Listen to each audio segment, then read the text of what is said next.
Acts 9:38 and 39.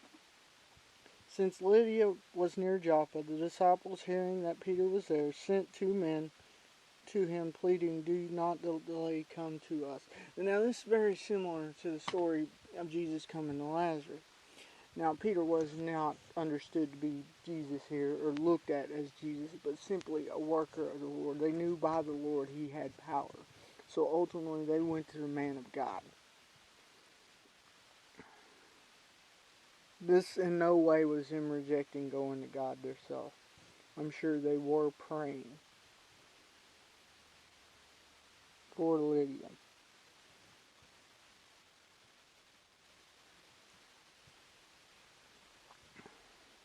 It's not, the Bible never states and shows that Peter had some special power, other than the fact that he was just simply a servant and used the power of the Holy Spirit that he is given. He served the Lord. Verse 39.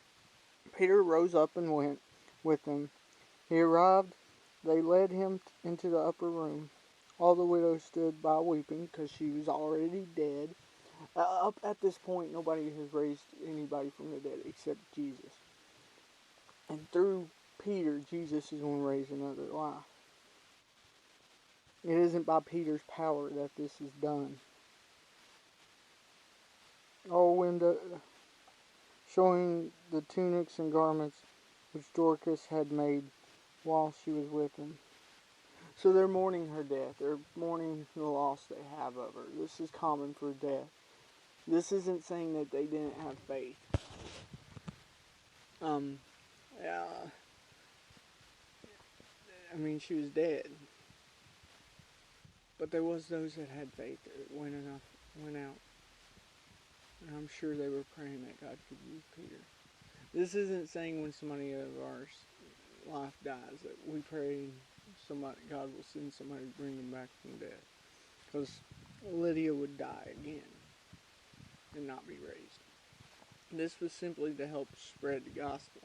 While this is possible, it's not something that reoccurs often. So we shouldn't look for that.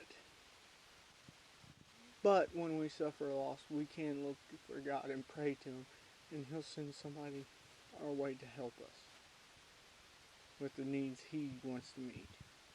It just so happened here the need He wanted them to meet was for Lydia to be back again.